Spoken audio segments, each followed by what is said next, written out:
로마서 말씀 좀 읽어드릴게요.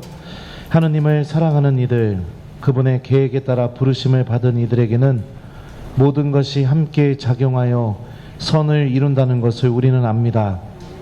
하느님께서는 미리 뽑으신 이들을 당신의 아드님과 같은 모상이 되도록 미리 정하셨습니다.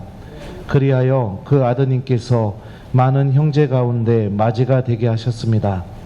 그렇게 미리 정하신 이들을 또한 부르셨고, 부르신 이들을 또한 의롭게 하셨으며, 의롭게 하신 이들을 또한 영광스럽게 해주셨습니다.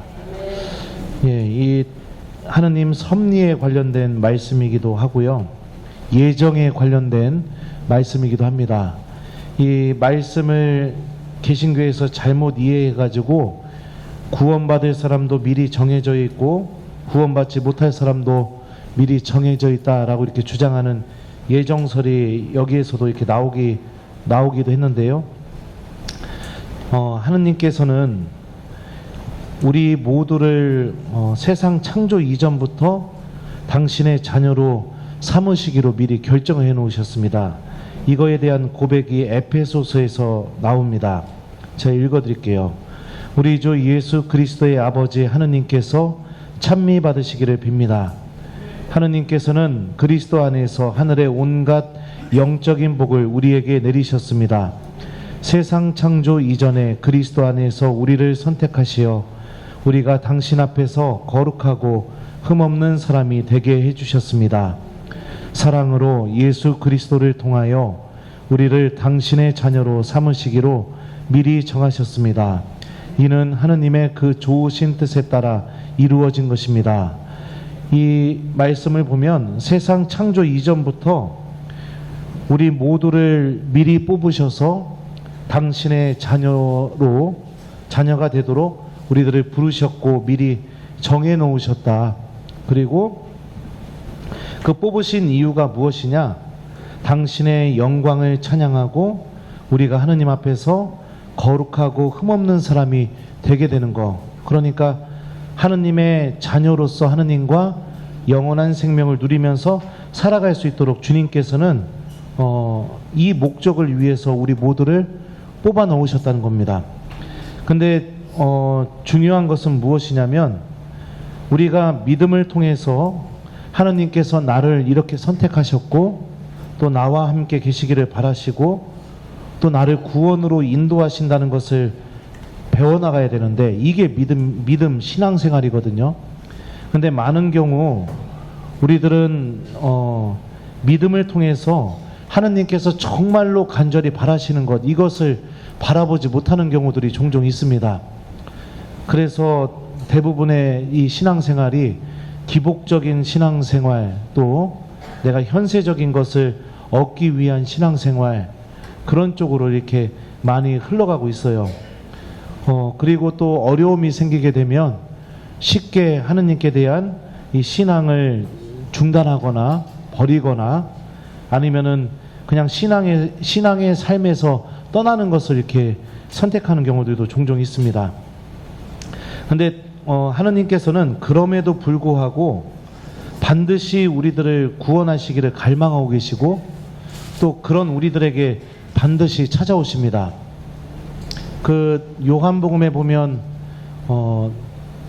여인들이 예수님하고 대화를 많이 합니다. 2장에 보면은 카나의 혼인잔치에서 성모님, 그 다음에 4장에서 사마리아 여인, 그 다음에 8장에서 가늠하다 잡힌 여인, 11장에서 마르타와 마리아, 12장에서 향유를 부은 마리아, 19장에서 그 십자가 아래 성모님, 그 다음에 20장에서 부활의 첫 번째 목격자가 된 마리아 막달레나, 이렇게 6 여인이죠. 성모님이 2번 반복되니까 예수님과 아주 특별한 대화들을 많이 하는데 그 여인들 중에서 성모님을 제외하고는 대부분 그렇게 열심한 신앙인, 또 하느님 앞에서 윤리적으로 깨끗한 신앙인, 그런 신앙인들이 거의 없었습니다. 사마리아 여인 같은 경우는 남편이 몇 명 있었죠? 6명 있었어요. 맞아요. 6명. 지금 사는 내 남편도 남편이 아니다 그랬어. 그래요. 그래서 자매님 남편도 지금 남편이 아니신가요? 나하고 사는 남편도 남편이 예, 아니고 맞아요. 나는 예수님이 남편입니다. 맞아요. 예, 예. 그 형제님 불쌍해서 어떡합니까? 예. 남편이 6명이나 있었다는 것은 이스라엘 사회에서 율법으로 봤을 때 죄인이죠. 죄인 중에 죄인이죠. 사마리아 여인이 물을 기리러 정오에 나옵니다. 그죠? 12시에. 그런데 그때 당시에 유다인들은 저녁을 먹고 나왔어요. 해가 다 지고 난 뒤에. 그래서 하루 설거지거리 다 갖고 우물가에 나와서 설거지도 하고, 자매님들이 우물가에 나와서 설거지 그 물 뜨고 설거지하러 우물가에 나왔으면 1번 물 뜨고 설거지만 하고 곧바로 간다. 2번 물 뜨고 설거지하면서 남편 얘기부터 시작해서 막 별의별 얘기를 다 한다. 3번 아무 얘기도 안 하고 그냥 물만 뜨고 간다. 몇 번이에요? 그죠. 그러니까 정오에 나왔다는 이유가 뭐냐면 그 여인들하고 어울릴 수가 없었던 겁니다. 나타나기만 하면 손가락질하고 나타나기만 하면 흉보고, 예. 그랬던 사람이 사마리아 여인이죠.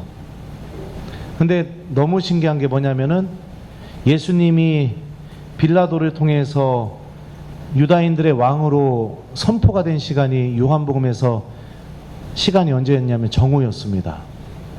그리고 또 우물가에서 예수님이 사마리아 여인과 만남을 갖는데요. 구약 성경에서 우물가는요, 신랑과 신부가 만나는 장소였어요. 모세와 치포라가 우물가에서도 만났고요. 예. 야곱과 라헬도 우물가에서 만났습니다. 예. 그리고 아브라함의 종과 이삭의 아내가 될 사라도 우물가에서 만났어요. 그러니까 엄청난 죄 속에 있었음에도 불구하고 예수님은 그 여인을 마치 신랑처럼 사랑해 줘야 할 대상으로 이렇게 만나고 있다는 것을 우리가 그 부분을 통해서 생각해 볼 수 있습니다.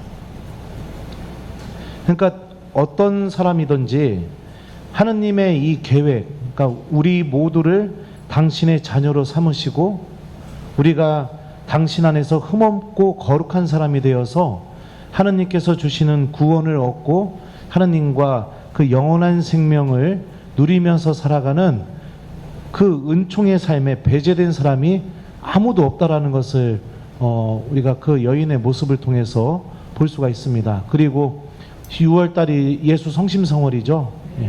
그 예수님의 그 거룩한 마음의 중심이 누구를 향해 있느냐? 하느님께 다가가고 싶어도 다가가지 못하는 그 죄인들, 그 예수님의 마음의 중심에는 그런 사람들이 놓여 있습니다.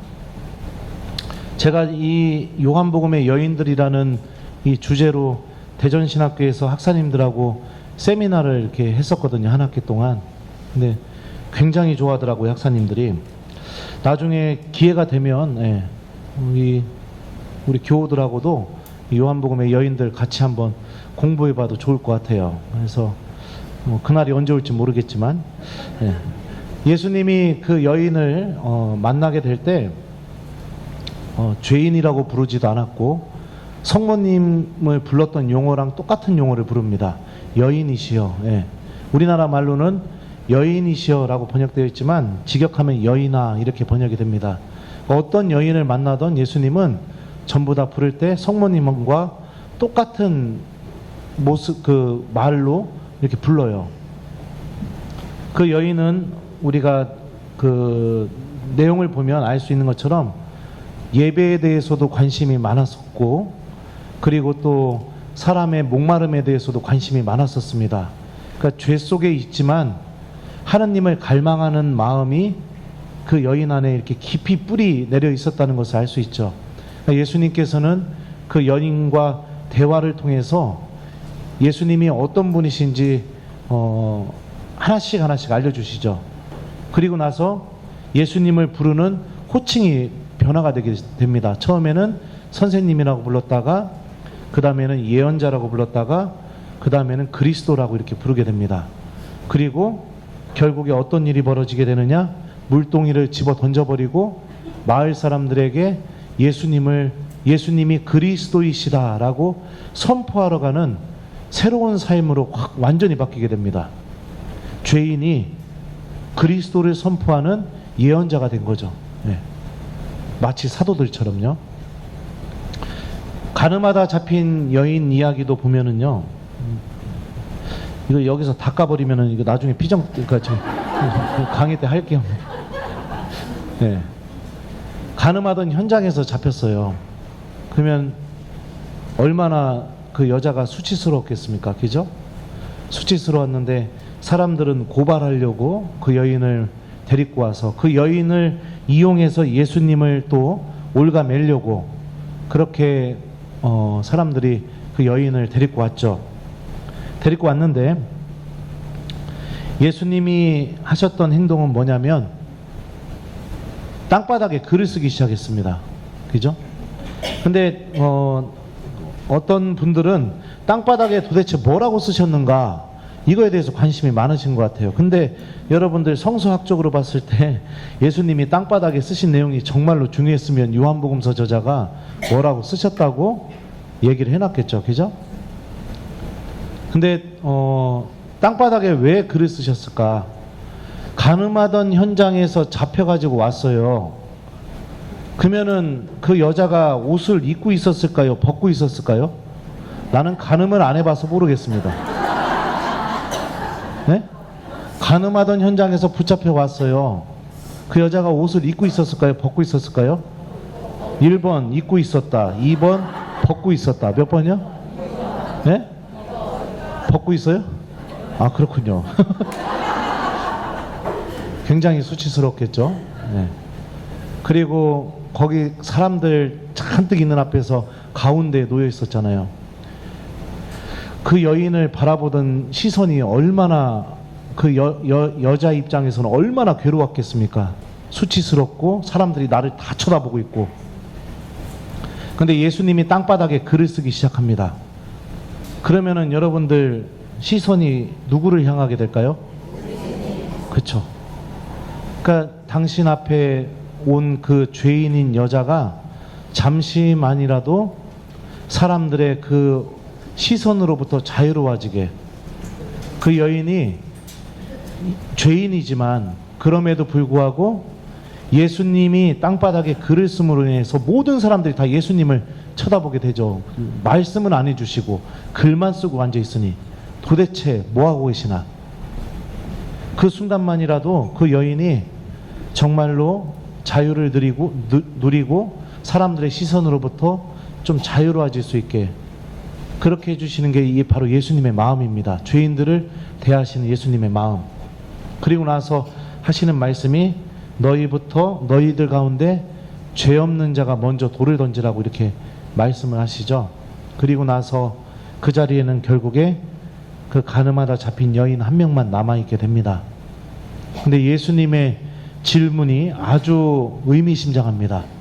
여인아, 너를 단죄하던 그 사람들은 어디 있느냐? 그 자들은 어디 있느냐? 이렇게 물어보세요. 그 자들은 어디 있느냐? 이 질문이요, 그리스도 원문으로 보면은 하느님께서 언제 하셨던 질문이냐면 아담에게 하셨던 질문과 똑같습니다. 단어가 너 어디에 있느냐. 그 창세기에서 보면은 죄를 지었던 아담과 하와는 하느님께서 너 어디에 있느냐 할 때 하느님 앞에서 숨어버렸죠. 그 여인을 데리고 와서 비난하고 단죄하려고 했던 사람들도 예수님이 그 자들은 어디 있느냐 이렇게 질문할 때 예수님 앞에서 사라져버렸습니다. 그러니까 누가 진짜 죄인인지를 거기서 이렇게 보여주고 있죠. 왜 그러느냐? 그 율법학자들과 바리사이들은 율법의 내용을 아주 잘 알고 있었어요. 율법에 의하면요, 레위기, 신명기, 민수기 여기 말씀을 보면 가늠하다 현장에서 붙잡히게 되면 남자와 여자 둘 다 돌 던져서 죽이라고 되어 있습니다. 근데 여자만 데리고 왔다는 것은 간음하던 현장에서 이 여인을 잡아왔습니다, 이렇게 얘기하죠. 그러면 간음하던 현장에서 그 여자만 있었을까요? 남자는 꼭 있죠. 그래요. 예.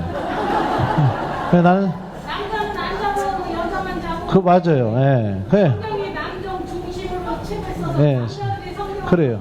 그래요. 그거는 뭐 새로운 학설인 것 같은데 알아서 생각하시고. 예. 그래서 중요한 건 뭐냐면은 하느님의 법을 악용하는 그 죄를 저지른 겁니다.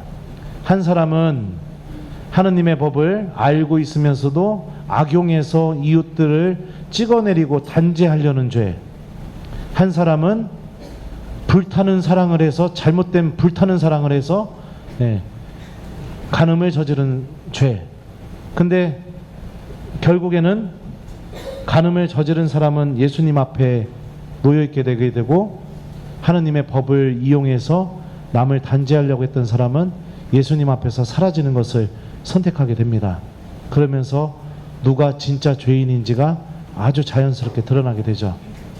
근데 예수님께서는 이렇게 당신 앞에 머무는 죄인들, 또 당신께 다가온 죄인들을 내치시거나 버리시거나 단죄하거나 그러신 적이 한 번도 없다는 거죠. 어떻게 해서든지 당신의 그 자비와 용서로 사람이 다시 희망을 갖고 하느님의 자녀로 선택받았다는 사실을 다시 회복하고, 그리고 그럼에도 불구하고 나 같은 사람도 구원받을 수 있다, 나 같은 사람도 하느님의 그 은총에서 벗어나지 않았다라는 사실을 이렇게 알려주고 싶어 하셨죠. 이게 바로 예수님의 성심에 가득 차 있었던 마음입니다. 또 마리아와 마르타도 보면은요, 마르타는 라자로가 죽었을 때 예수님이 내 오빠는 다시 살아나게 될 것이다, 이렇게 말씀을 해주셔요. 그러니까 어떻게 알고 있었냐면, 마지막 날에 마지막 때 오빠도 부활할 것을 알고 있습니다 하면서 예수님이 지금 이 자리에서 오빠를 부활시킬 거라고는 전혀 생각을 못했습니다. 예상도 못했었어요. 그리고 무덤을 열으라고 하니까 벌써 죽은 지 나흘이나 돼서 냄새 난다고 그러면서 무덤 열으라고 하는 이 예수님의 말씀에 예수님이 오빠를 살려줄 것이라 전혀 그런 믿음을 갖고 있지 못했죠. 그런데 예수님께서는 그럼에도 불구하고 불완전한 믿음이죠. 잘 이해하지 못하는 믿음. 그럼에도 불구하고 당신께 믿음을 둔 그 마르타와 마리아 앞에서 죽은 라자로가 살아나게 되는 것을 이렇게 보여주십니다. 그러니까 아무리 작은 믿음이라 하더라도, 보잘것없는 믿음이라 하더라도 그 믿음이 예수님을 향해 있으면 전혀 예상하지 못했던 은총도 주님께서 주신다는 거죠. 그리고 그 누구도 죽음 속에 그냥 내버려 두지 않으신다는 것을 이렇게 보여주십니다. 하여튼 그 요한복음의 여인들 이야기를 이렇게 묵상해 보면은 예수님의 성심이 무엇인지를 잘 우리가 느낄 수가 있어요. 중요한 것은 뭐냐면, 예수님께서는 이렇게 우리들을 구원하시기를 간절히 바라고 계시고, 또 우리가 하느님의 은총 안에서 살아가기를 간절히 바라고 계신다는 점입니다. 근데 우리들은 믿음을 지키면서 살아가게 되다가 좀 어려운 일이 생기게 되거나 또 좀 난관에 겪게 되거나 하면은 많은 신앙인들은 이 믿음을 중단하는 법을 이렇게 선택을 하게 됩니다. 그게 좀 너무 안타까운 것 같아요. 은총을 얻으려면요, 여러분들, 끝까지 하느님께서 나를 당신의 자녀로 삼으셨다는 것을 믿으면서 끝까지 내가 믿음을 놓아서는 안 됩니다. 그래야 주님께서 우리 안에서 일으키시려고 하는 진짜 은총을 만나게 됩니다. 힘들고 어려울 때 여러분들, 하느님 원망할 수도 있고 하느님이 미울 수도 있지만 정말 중요한 것은 그럼에도 불구하고 내가 믿음을 놔서는 안 된다는 거예요. 미운 사람이 생겨도, 신부님이 미워도, 수연님이 미워도, 사목회장이 미워도, 남편이 미워도 절대로 그 하느님과의 관계를 버려서는 안 된다는 겁니다. 이것을 잘 유지하고 계시면 우리가 이 오늘 강의 시작하면서 처음 들었던 말씀이죠. 모든 것이 함께 작용하여 선을 이루게 된다라는 이 말씀이 여러분들 안에서도 반드시 이루어지게 될 겁니다. 저는 유튜브를 통해서 많은 분들이 알고 계실 거라고 생각하지만 신학생 때 특히 고학년 때 저는 본당에 돈이 없어가지고 아르바이트 하러 다녔었어요. 아르바이트. 그러니까 방학 때만 되면은 돈 벌러 다녔습니다. 그래서 방학 때 한 번 두 달 반 이렇게 일하면은 그때 당시 돈으로 그러니까 지금으로부터 한 20년 전? 그때쯤이죠. 20년 전, 한 18년 전? 그때 당시 돈으로 방학 때 한 300만 원, 400만 원씩 벌어서 본당에다 냈어요. 많이 받았다는 것은 일이 쉬웠다. 1번 쉬웠다. 2번 겁나게 힘들었다. 맞아요. 겁나게 힘든 일들 많이 했어요. 그러면 그때 당시에 제가 방학만 끝나고 학교에 들어가게 되면 제 동창 신부들 있죠. 그때 당시 동창 신학생들 이야기 들어보면 방학 때 본당 신부님이 이번 방학 때는 어린이 미사 강론해보라고 해서 강론 실습했다. 또 이번 방학 때는 본당 신부님이 뭐 청년들 뭐 이렇게 데리고 피정해보라고 해서 이렇게 젊은이들 데리고 뭐 프로그램 하는 거 실습해봤다. 또 뭐 이번 방학 때는 본당 신부님이 성취분배해보라고 해서 성취분배하는 것도 해봤다. 막 이렇게 사제품에 가까워질수록 이 사목 실습을 이렇게 했다는 이야기들이 막 들려오는데 저는 개학만 하면은 무슨 얘기를 했냐면 나는 이번 방학 때 보도블록 깔러 다녔어. 네. 나는 이번 방학 때 트럭 몰고 다녔어. 네. 그러니까 부제품에 가까워질수록 왜 나는 이렇게 살지? 막 이런 생각이 드는 겁니다. 방학 때마다. 그리고 방학을 주면 저한테는 이 방학이 개학이었고 개학이 방학이었어요. 방학 주면은 나가서 아르바이트 해야 되니까요. 얼마나 힘들었겠습니까? 방학 주는 날 학생들은 아침 먹자마자 곧바로 나가는데 저는 아침 먹고 방에 들어와가지고서 방에서 혼자 담배 피면서 그냥 아휴 이번 방학은 또 뭐 해야 되나 이러고 있으면 그 이제 신학교에서 그 우리 생활 담당하는 학사님이 있어요. 선배죠. 이제 다 나갔는지 확인하고 문단속 다 하고 그 학사님이 이제 신학교 기숙사에서 나가거든요. 근데 제 방문을 확 열더니 야 너 왜 안 가? 그래갖고 형 나는 가면은 내일부터 아르바이트 해야 돼요. 가기 싫어 죽겠어요. 그러면 이제 야 가자 이러고선 데리고 나와가지고 그 신학교 밑에 짜장면 집에서 그 형이 짜장면 사주고 그거 먹고선 그리고서 이제 기차 타고선 그 본당에 도착하면 저녁 때쯤 돼요. 그러면 이제 신부님한테 이제 저기 인사드리려고 초인종 띵 누르면 이제 신부님 학교 방학 줘서 왔습니다 하면은 이제 본당 신부님 뭐라고 하셨냐면 제가 이제 그때 기차에서 맥주 같은 거 팔았거든요. 그래서 이제 맥주 사가지고 그거 마시면서 갔거든요. 저를 딱 보시면서 이러셨어요. 한잔 하셨구먼.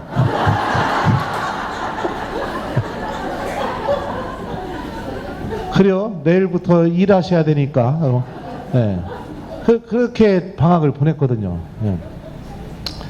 쉽지 않았죠. 왜 나에게 하나님께서는 나를 이런 길로 인도하실까? 네. 근데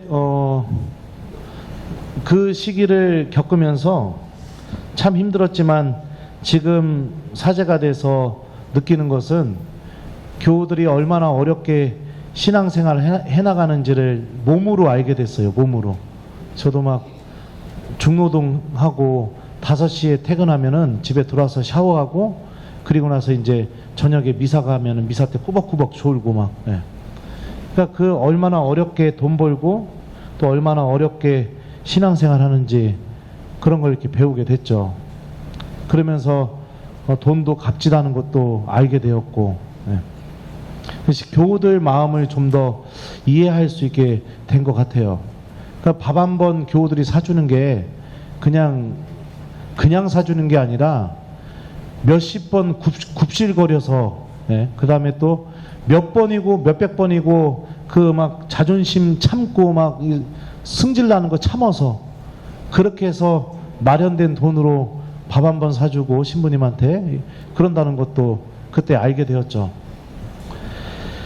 또 유학을 마치고선 한국에 귀국했을 때 제가 신부님이 돼서 딱 2번 그런 느낌이 있었는데, 첫 번째는 뭐냐면은 사제 서품을 받자마자 서품식장에서 재입었을 때 막 가슴속에서부터 샘솟았던 마음이 뭐냐면, 나 교우들하고 미사 드리고 싶다, 이 마음이 그냥 자동으로 이 안에서 막 솟아나더라고요. 막 나 교우들하고 미사하고 싶다, 이 마음이요.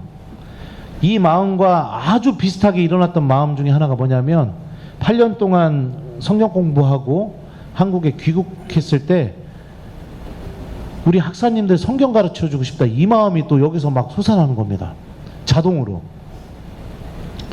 근데 신학교에서 얘기가 없는 거예요. 학사님들 강의해 달라는 얘기가. 유학 마치고 들어왔는데. 그래서 첫 해는 강의 준비하라고 시간을 주는가 보다 이러고서 이제 로마에서 배웠던 거 이렇게 좀 정리도 하고 번역도 해놓고 그랬어요. 근데 둘째가 돼도 얘기가 없어요. 셋째가 돼도 얘기가 없어요. 4년이 지나도 얘기가 없어요. 근데 그리고 나서 보니까 제 4년 후배가 저랑 같은 학교에서 공부했는데 그 신부가 귀국하게 되었고, 그 신부 귀국하자마자 그 신부는 곧바로 신학교에서 강의를 하는 거예요. 근데 대전신학교가 교리신학원이 신학교에서 하거든요. 저는 교리신학원 강의는 하고 있었지만 학사님들 강의는 못 하고 있었거든요. 근데 어느 날 학교를 갔더니 제 4년 후배 신부님은 신학교 교수 신부님, 저는 교리신학원 강사 신부님, 이렇게 만나게 되니까 저도 자존심이 있는데 얼굴을 못 들겠더라고요. 그리고 교구 미사 때마다 가가지고선 예를 들면 뭐 이렇게 어제처럼 사제 성화의 날이라든지 뭐 이렇게 교구 미사가 있으면 신부님들하고 같이 제입방에서 제의를 갈아입게 되잖아요. 그러면은 4년 동안 받았던 질문이 뭐냐면, 신학교에서 뭐 가르쳐? 아직 강의 안 나갑니다. 왜 아직도 강의 못해? 이 질문을 4년 동안 한 1000번도 넘게 받았을 거예요. 제 마음이 어땠을까요? 속상하죠. 속상하고 그때는 막 그래요. 그런 얘기 안 했어요. 속상하고, 주교님도 믿고, 그리고 신학교 총장 신부님도 믿고, 그리고 또 어떤 생각이 들었냐면, 내가 8년 동안 죽도록 공부한 게 너무 의미가 없었구나, 이런 생각도 들고, 또 나중에는 어떤 생각이 들었냐면, 내가 교회 안에서 쓸모없는 사람이 됐구나, 막 이런 생각도 들고, 내가 이렇게 될 줄 알았으면 뭐하러 그렇게 공부를 했을까, 뭐하러 학위를 땄을까, 그냥 적당히 하고 놀다가 들어올 걸, 막 이런 후회감도 들고 막 그랬었어요. 근데 어느 날 성체조배를 하는데 그런 생각이 들더라고요. 이렇게 시간이 지났는데도 신학교에서 부르지 않는다는 것은 하느님께서 지금 원하시지 않는 게 아닐까? 하느님께서 지금 나에게 다른 걸 바라고 계시지 않을까? 이런 생각이 들더라고요. 그래서 그래, 그러면은 주님께서 나에게 맡겨주신 일에 성실하자. 그래서 그때 어떻게 했냐면 본당 살리기 위해서 냉담자도 찾으러 다니기도 했고, 그래서 냉담자 100명 넘게 회도했었어요. 신문에도 한번 났었죠. 그리고 코로나 터지게 되었을 때 교우들한테 2달에 한 번씩 전화했어요. 전화하고 유튜브로 미사 생중계해주고, 그리고선 나 성합 들고 1시간 반 동안 내가 서 있을 테니까 오시라고, 와오셔서 성체 모시라고, 그리고 여러분들이 다 오셔야 내가 1시간 반 전에 사제관 들어갈 수 있다고, 나 1시간 반 동안 밖에 세워놓으면 안 된다고 막. 그러니까 교우들이 그 방송을 보면 다 오죠. 막 와가지고 성체 모시고 가고, 코로나가 끝났는데 냉담률이 3%였습니다. 3%. 그러니까 본당 교우들 중에 97%가 다 신앙을 다 지켰어요. 안 떨어져 나가고. 그리고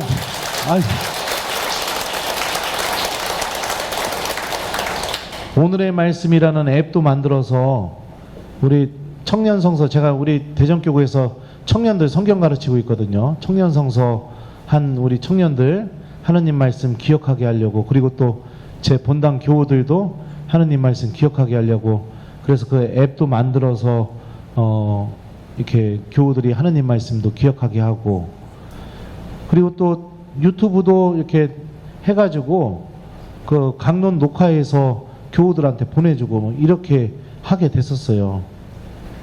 그리고 또 그 기간에 우리 본당 교우들 데리고 성경도 이렇게 가르쳤었거든요.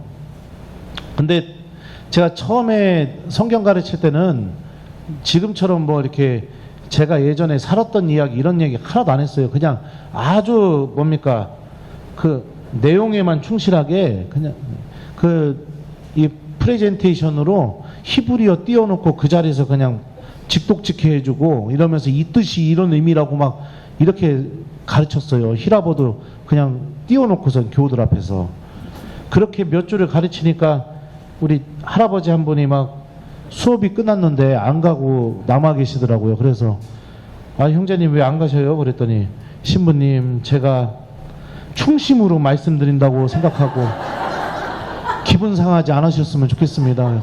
왜요? 그랬더니 당최 무슨 얘기인지 하나도 못 알아듣겠습니다. 그때 알게 되었습니다. 성경 이렇게 가르쳤다면 큰일 나는구나. 그러면서 교우들, 본당 교우들 성경 가르치면서 이렇게도 해보고 저렇게도 해보고 하면서 교우들이 어떻게 하면 잘 들을까 이 방법도 찾게 되었고, 그러니까 그 신학교 강의 못 나간 동안에 하느님께서 지금 와서 생각해 보니까 하나씩 제가 당신 말씀을 선포하는데 필요한 것들을 하나씩 가르쳤더라고요. 자존심을 꺾어버리고 자만심을 땅에 떨어뜨리게 만들고, 그러면서 어떻게 교우들에게 마음을 담아서 하느님 말씀을 전해야 되는지를 아주 아픈 방법으로 가르치시고, 그렇게 됐더라고요. 그리고 나서 5년, 6년이 지나니까 이제 신학교에서 연락이 왔어요. 학사님들 성경 가르쳐 달라고. 그리고 올해부터는 저기 수원신학교에서도 가르치고 있어요. 이제 신학교를 2군데 나가고 있죠. 그러니까 의미 없는 고통, 그 다음에 의미 없는 어려움, 의미 없는 아픔은 하나님은 절대 허락하지 않으십니다. 우리가 아까 요한복음의 여인들 잠깐 봤었잖아요. 그죠? 죄 속에 있어도 주님께서는 사랑의 대상으로 만나주시는 것처럼 우리들 하나하나를 아주 소중하게 여기시고 포기하신 적도 없고요, 버리신 적도 없어요. 그러면서 우리 모두가 하느님께서 마련하신 은총으로 걸어나가는 이 여정 안에서 내가 하느님을 더 사랑하게 만들기 위해서, 내 믿음이 더 강해지기 위해서, 또 내가 더 굳건하게 하느님을 바라보게 하기 위해서 하느님께서는 때로는 아픈 것들을 우리들에게 허락하실 때가 있습니다. 여러분들, 아브라함에게는 이삭을 바치라고 하셨어요. 하느님이요. 그렇죠? 그러니까 이런 것들이 의미 없이 나에게 일어나는 일들이 아니라는 거죠. 예수님의 성심은 항상 우리들을 향해 있고요, 우리들을 구원으로 인도하기 위한 그 은총을 우리에게 내려주시기를 예수님의 성심은 항상 간절히 바라고 계십니다. 그리고 우리가 힘든 일을 겪고 어려운 일을 겪는다 하더라도 이 믿음을 잘 간직하고 굳건하게 하나님을 따라가게 된다면 정말로 내가 상상할 수 없었던 은총을 주님께서 나에게 마련해 놓고 나를 그 안으로 초대하고 계세요. 저 한 6년, 7년 전만 해도 제가 이런 데 와서 강의할 거라고는 저 전혀 예상도 못했었습니다. 유튜브가 이렇게 난리가 날 줄은 전 꿈에도 몰랐었습니다. 2년 전만 해도요, 제 강론 많이 봐야 사람들이 뭐 100명, 200명 뭐 그 정도밖에 보지도 않았었어요. 그러니까 모든 것이 그냥 의미 없이 벌어지는 일이 없다는 겁니다. 그러니까 중요한 것은 무엇이냐면 이 바오로 사도가 여기서 로마서에서 이렇게 얘기해요. 그렇게 미리 정하신 이들을 또한 부르셨고 부르신 이들을 또한 의롭게 하셨으며 의롭게 하신 이들을 또한 영광스럽게 해주셨습니다. 이렇게 얘기하거든요. 그러니까 우리를 하느님의 자녀가 되도록 미리 정하셨고 그렇게 정하신 이들을 부르셨고 부르신 이들을 의롭게 하셨고 의롭게 하신 이들을 영광스럽게 해주셨다. 이렇게 말씀을 하시는데 제일 중요한 게 뭐냐면 이 세 번째 단어입니다. 첫 번째가 뭐죠? 미안합니다. 제가 정신이 없어요 지금. 모상이 되도록 아드님과 같은 모상이 되도록 미리 정하셨고 정하신 이들을 부르셨고 부르신 이들을 의롭게 하셨으며 그러니까 이 두 번째와 세 번째 들어간 이 단어 이게 제일 중요해요. 부르시다. 그러니까 하느님은 다 정해놓으셨습니다. 정해놓으셨고 우리가 하느님께서 마련하신 은총을 얻도록 다 준비해 놓으셨어요. 근데 중요한 건 뭐냐면 그런 우리를 부르고 계시다는 겁니다. 근데 이 부르다라는 이 단어에서 주도권이 누구에 있느냐? 하느님이 부르고 계시지만 제일 중요한 건 내가 응답하지 않으면은 이 하느님의 계획이 이루어질 수가 없는 겁니다. 제일 중요한 거는 우리들의 응답이에요. 하느님이 나를 더 큰 은총으로 초대하기 위해서 더 나은 하느님과 함께하는 삶으로 나를 인도하기 위해서 주님께서는 끊임없이 나를 부르시지만 중요한 건 뭐냐면 내가 그 부르심을 듣고도 대답하지 않는다면 이 하느님의 계획은 우리 안에서 이루어질 수가 없는 거죠. 그러니까 이 부르심에 응답하는 게 무엇이냐? 이게 바로 신앙생활인 겁니다. 신앙생활. 신앙생활이 주님 주식 오르게 해주십시오. 주님 아파트값 오르게 해주십시오. 주님 누구 낫게 해주십시오. 뭐 물론 이런 것들도 청할 수 있죠. 청하지 말라는 게 아니에요. 하지만 신앙생활에서 가장 중요한 건 뭐냐면 하루하루 나를 당신의 자녀로 살아가도록 불러주시는 그 하느님의 부르심에 응답하는 여정이 반드시 있어야 된다는 겁니다. 그거는 없이 하느님의 부르심에 응답하는 것은 없이 그냥 내가 원하는 것만 주십시오 주십시오 주십시오 우리가 이렇게 하느님을 믿게 된다면 바오로 사도가 얘기했죠.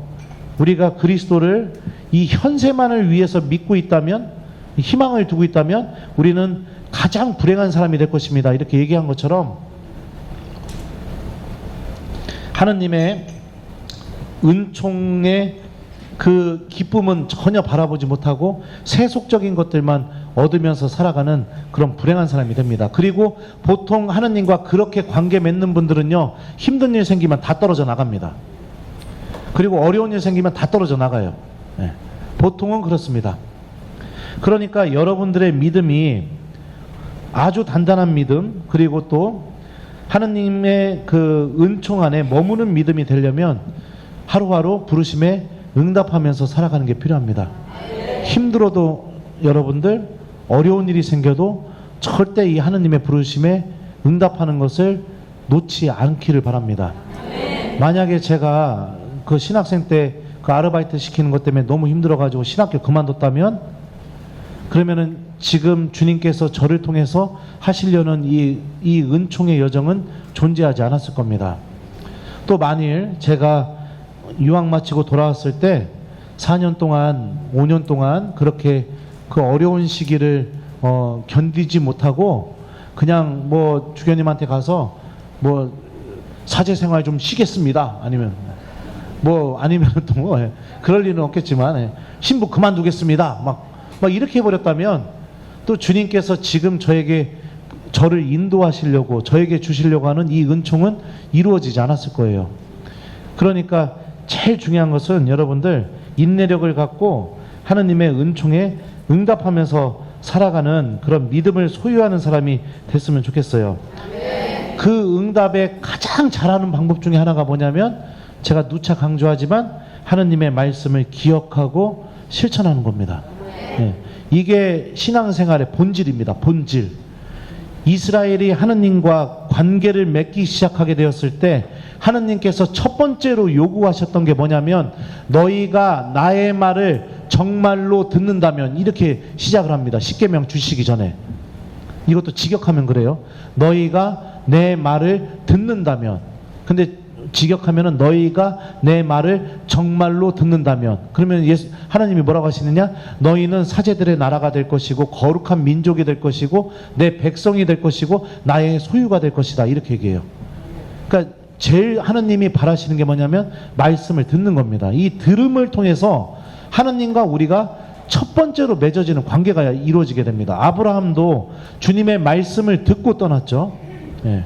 사무엘에게 사울이 하나님 말씀 안 듣고 아말렉 치러 갔을 때 좋은 거 전리품 남겨놓으니까 사무엘이 뭐라고 했죠? 진정 말씀을 듣는 것이 제사 드리는 것보다 낫고 말씀을 명심하는 것이 번제물과 순양의 국기름보다도 낫다고 이렇게 이야기를 합니다. 이게 하나님과 인간이 관계를 맺고, 그리고 하나님과 인간이 하나님이 우리의 하나님이 되어주시고 내가 하나님의 자녀가 되고 백성이 되는데 가장 기본적인 관계가 뭐냐면 들음입니다. 들음. 근데 우리 천주교 신자들은 주님의 말씀을 듣고 기억하는데 너무 인색해요. 너무 인색해요. 제가 볼 때는 아마도 예수님을 믿는 모든 종교, 개신교, 성공회, 정교회, 또 침례교, 여러 개 있죠. 예. 그 중에 하나님 말씀 듣는데 가장 인색한 사람들 모아놓은 종교가 천주교 같아요. 제가 볼 땐 그래요. 예. 그러니까 말씀하고는 전혀 상관없이 살아가도 된다고 이렇게 생각하는 사람들만 모아놓은 종교가 천주교 같습니다. 맞아요. 네. 싹 고쳐야 돼요. 싹 고치십시오. 뭘 뒤집어 엎습니까? 기적이 일어나려면 여러분들 주님의 말씀을 기억하셨으면 좋겠어요. 그게 기적이 일어나는 공식입니다. 하루하루 내가 느껴지지 못한다 하더라도 주님의 말씀을 하루하루 기억하고 살아가다 보면 어느새 내 삶이 하나님의 은총 안에 머물게 되고요. 나의 하루하루가 하나님의 말씀이 이루어지는 살아있는 성경책이 되게 해줍니다. 그러면서 내 믿음은 힘들고 어려워도 하나님을 바라볼 수 있게 도와주고요. 하나님의 말씀은 그 죄인들까지 버리지 못하는 그 예수님의 성심을 내가 깊이 있게 느끼게 해주고요. 그러면서 어느 순간이 돼서 돌아보면 정말로 내가 주님께서 주시는 그 충만한 기쁨 안에 머물고 있다는 것을 또 이렇게 체험하게 됩니다. 이 모든 게 여러분들 말씀과의 관계에서부터 시작돼요. 근데 하나님의 말씀은 제쳐두고 다른 것에만 막 매달리면서 살아간다면 정말로 뿌리 없는 신앙생활, 그리고 하나님께서 주시는 기쁨을 제대로 맛보지 못하는 그런 신앙생활을 살게 됩니다. 그 마테오복음에 보면 동방박사 이야기가 있는데, 그 별이 처음부터 동방박사들을 어디로 인도하느냐? 예루살렘으로 인도합니다. 그 예루살렘으로 인도했다가 헤로데 만나고 난 뒤에 동방박사들을 다시 별이 베들레헴으로 인도해요. 그러면 이것을 봤을 때 우리가 기억할 수 있는 거 한 가지는 뭐냐면, 별은 원래 처음부터 동방박사들을 베들레헴으로 인도할 수 있는 능력을 갖고 있었어요. 근데 의도적으로 예루살렘으로 가게 만듭니다. 예루살렘에 갔던 이유가 뭐냐?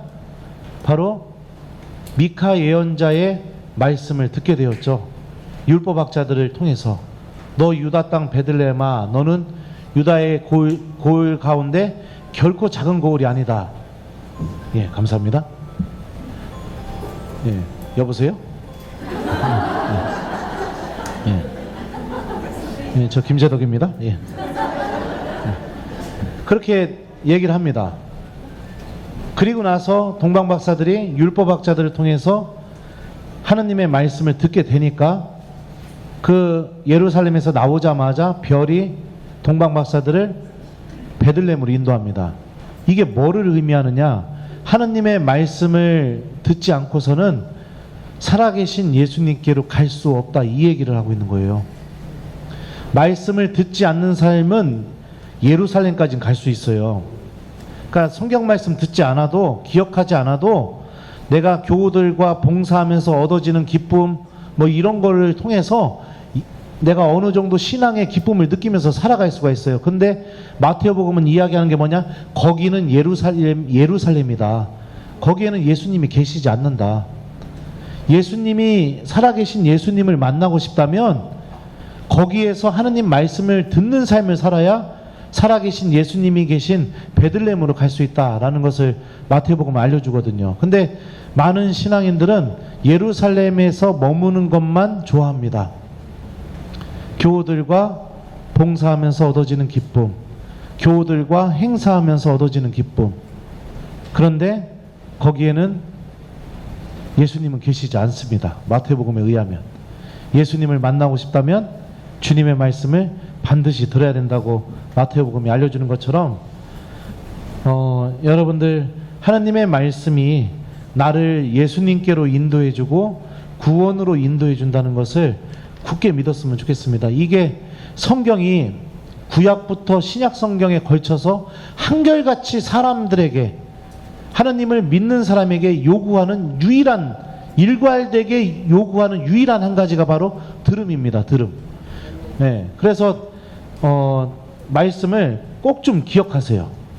주무시기 전에 다음날 복음 말씀 읽으시고, 아침에 일어나시면 그 말씀 읽어보면서 일어나시고, 배우자 깨워줄 때도 그 말씀으로 깨워주시고, 그리고 밥 먹을 때마다 하루에 3번만 하나님의 말씀을 기억하면서 여러분들이 신앙생활 하신다면 이 하나님의 선택 그리고 예정, 주님께서 마련하신 은총을 아주 굳건하게, 그러면서 기쁘게 걸어나가는 신앙인들이 분명히 되실 수가 있습니다. 저는 이 말씀을 통해서 얻어지는 그 은총, 기쁨을 굉장히 많이 체험한 사람이에요. 그래서 또 유튜브로 많이 알려져서 이제 더 얘기하면은 또 맨날 했던 얘기 또 하고 하는데, 최근에 한번 저런 적이 있었어요. 그 의정복교구에서 성령 대축제 한다고 저한테 이렇게 강의해 달라고 했었거든요. 근데 그 전날 제가 수원교구 가서 그 성령 쇄신 봉사의 교우들 앞에서 특강을 했는데, 특강 마치고 돌아오면서 여기 수원교구 신자들 있을지 모르겠지만 그래요. 미안합니다. 그때 저는 강의 마치면서 돌아오면서 어떤 느낌이었냐면, 아, 오늘 강의 망했다, 이런 느낌이 들었어요. 물론 강의가 망한 건 없죠. 하느님이 저를 통해서 필요한 교우들에게 꼭 들려줄 말씀을 하고 계시지만, 강의하는 제 입장에서는 아, 오늘 강의가 너무 힘들었다, 오늘 망했네, 막 이러고 돌아오는데, 그런데 이제 돌아오는 길에 내일 의정부 가서 해야 되는데, 그 의정부는 2,300명이 왔었거든요. 체육관 빌려서. 그 수많은 사람들 앞에서 처음으로 강의해야 되는데 어떡하지, 막 이렇게 불안감이 막 오는 겁니다. 그래서 그날 천안으로 내려오면서 묵주기도를 바치면서 이렇게 내려갔어요. 성모님한테 도와달라고. 그리고서 이제 잔 다음에 아침에 딱 일어나니까, 아침에 일어나면서 저는 이제 성호경 긋고 그날 복음 말씀 기억하면서 일어나거든요. 복음 말씀을 딱 기억하자마자 곧바로 머릿속에서 아주 또렷하게 뭐라고 이렇게 딱, 그러니까 예수님이 말씀해 주셨다고 저는 믿는데, 가서 악의 실체를 다 밝히고 내 백성이 나의 말을 듣게 하여라, 이 말이 여기서 딱 생각이 나는 거예요. 그리고 나서 이제 의정부 그 남양주로 이렇게 운전해서 가면서도 이제 우리 본당 교우들하고 같이 갔거든요. 근데 그냥 저를 위해서 묵주기도 5단만 좀 합시다, 이렇게 하고서 이제 교우들하고 묵주기도 5단 딱 바치는데, 묵주기도 하는 중에도 또 하나님의 말씀이 생각나는 겁니다. 계속 말하여라, 내 백성이 많다, 뭐 이 말씀이 생각나요. 그래서 찾아봤더니 이게 사도행전에서 예수님이 바오로 사도에게 하셨던 말씀이에요. 계속 말하여라, 두려워하지 마라, 아무도 너를 건드리지 못할 것이다, 이 도시에는 내 백성이 많기 때문이다. 그러니까 찾아보니까 그 말씀이 생각나니까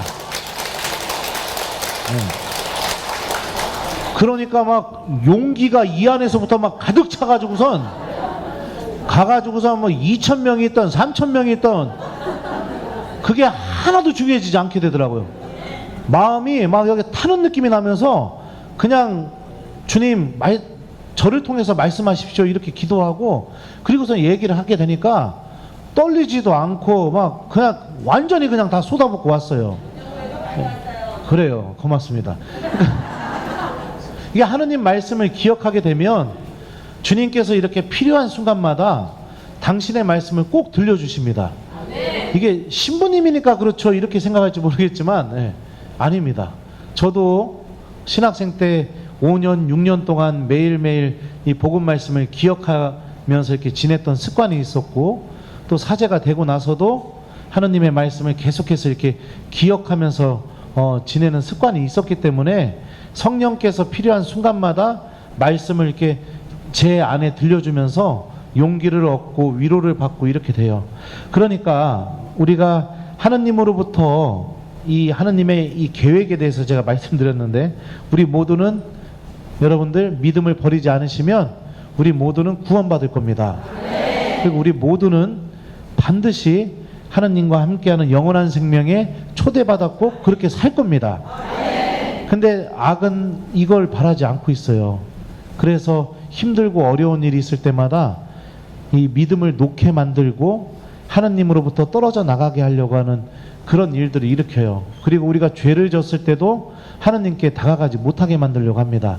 근데 중요한 건 뭐냐면 제가 아까 요한복음의 여인들 조금 말씀드렸던 것처럼 우리가 죄를 졌다면 예수님은 사마리아 여인에게 다가갔던 모습처럼 사랑해줘야 할 사람으로 우리들을 만나 주실 거예요. 그죠? 네. 내가 가늠하던 여인처럼 막 엄청나게 큰 죄를 져서 사람들 앞에서 막 단죄를 받고 막 이런 순간이 다가오도 예수님은 그런 시선으로부터 당신에 대한 믿음으로 우리들을 보호해 주시기를 바라고 계셔요. 그리고 또 우리가 죽음 속에 놓인다 하더라도 라자로 살렸던 것처럼 예수님께서는 반드시 우리들에게 똑같은 일을 하기를 바라고 계세요.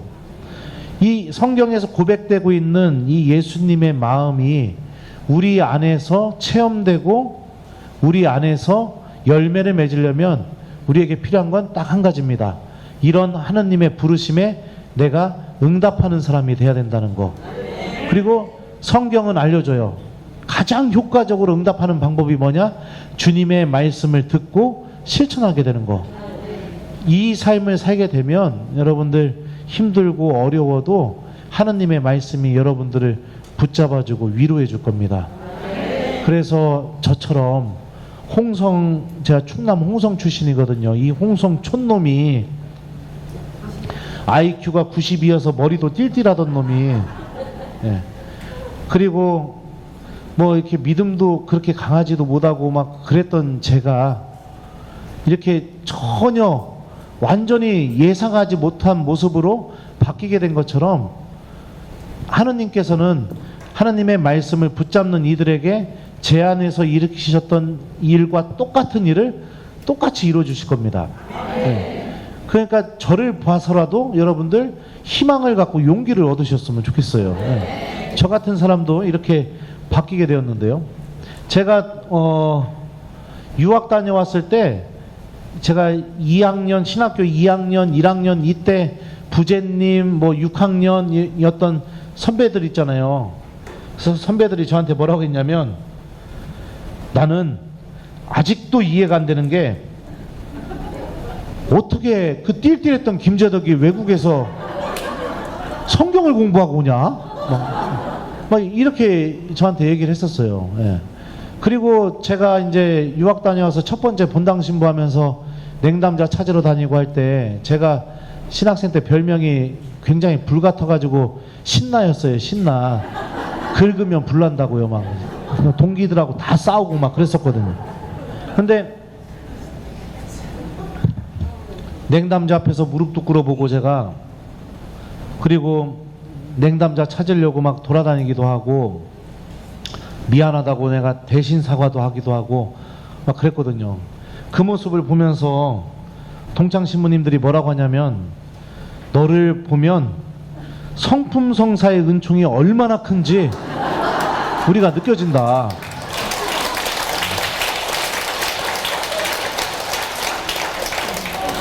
너를 보면 하느님께서 살아계시다는 걸 우리가 느낀다. 그런 이야기를 해줘요. 근데 이 모든 것을 바꿔놓은 힘이 뭐냐면 하나님의 말씀입니다. 냉담자가 예전에 계셨던 신부님 막 욕을 하는데 제 앞에서 냉담자 만나러 갔는데 저도 막 짜증나죠. 제가 한 것도 아닌데 그래갖고 막 입에서는 막 그래 그러면 냉담하세요 막 이 말 하고 싶은데 제 마음속에서 막 너무 막 신부님에 대해서 막 안 좋은 얘기를 막 너무 심하게 하시니까 머릿속에서는 성경 말씀 계속 생각나는 거예요. 예? 길 잃은 양 한 마리를 찾을 때까지 막 예수님 그거 있잖아요. 99마리 양 놔두고 찾을 때까지 헤매지 않겠는 찾아 헤매지 않겠느냐. 그 말씀이 생각나니까 어떻게 해요 그러면. 그러니까 저도 모르게 그냥 무릎 꿇고 자매님 용서해 주세요. 우리 사제들이 참 많이 부족합니다. 용서해 주세요 자매님. 자매님 냉담 풀고 나오면 자매님 받은 상처 내가 다 잊을 수 있게 해주겠다고 용서해 달라고. 내가 진짜 열심히 살아서 자매님 아주 우리 신부님 때문에 내가 신앙생활 진짜 기쁘게 한다고 내가 이 소리 나오게 해주겠다고. 제가 막 이거를 뭐 계산해 갖고 한 말도 아니고 말씀이 시키는 거죠. 말씀이 제 머리를 건들고 마음을 건들고 그러고 나서 무릎을 꿇게 만들고 아마 그 교훈은요 2번 다시 냉담 못 할 거예요. 왜냐면은 신부님이 자기 앞에서 무릎까지 꿇었는데 신앙 지키라고. 그러니까 이런 것들이 다 가능하게 만드는 게 바로 하느님의 말씀이 우리 안에서 일으키는 힘이죠. 그래서 여러분들 이제 시간이 다 됐기 때문에 정리를 해야 됩니다. 우리 모두는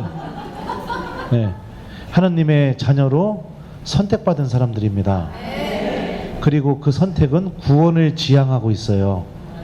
하느님과 함께하는 영원한 생명을 지향하고 있습니다. 그리고 이 하느님의 선택이 우리 안에서 이루어지려면 우리에게 필요한 딱 한 가지 요구되는 자세가 부르심에 응답하는 겁니다. 그리고 그 응답은 주님의 말씀을 듣고 실천하는 것입니다. 그죠?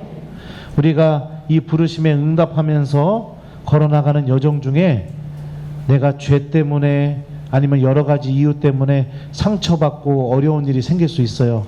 하지만 그때마다 예수님의 성심은 우리를 더 사랑해 주기 위해서, 우리를 더 치유해 주기 위해서, 우리를 더 하느님과 일치시켜 주기 위해서 반드시 우리에게 찾아오시는 게 바로 예수님의 성심입니다.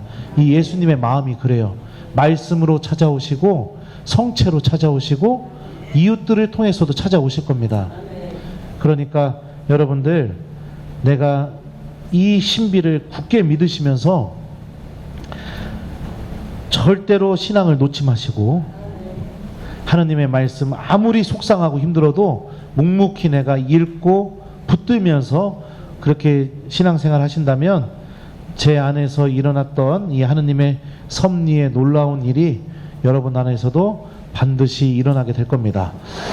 자, 그래요. 그러면은 이제 시애틀 순회 공연을 마치고 돌아온 신부의 강의도 이제 끝났고, 여러분들 그 마지막으로 제가 좀 부탁드리고 싶은 게, 제가 요즘 유혹을 많이 받고 있어요. 유혹을. 엄청난 유혹을 받고 있습니다. 다른 게 아니라 돈에 대한 유혹입니다. 돈에 대한 유혹을 많이 받고 있어요.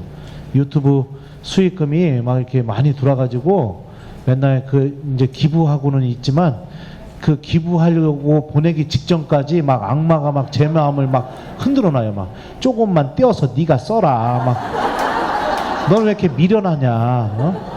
조금만 떼어서 너 그거 필요하다며 그거 사라. 막 계속 뒤흔들어 놓고 있어요. 저 굉장히 부족한 사람이거든요. 그래서 교우들의 기도가 정말 필요합니다. 그래서 제가 하느님께서 정말 보시기에 좋은 사제가 될 수 있도록 여러분들 기도하시다가 저 생각나면은 저를 위해서 좀 주모경 한 번이라도 아니면 성모성 한 번이라도 꼭 좀 해주셨으면 좋겠습니다. 감사합니다.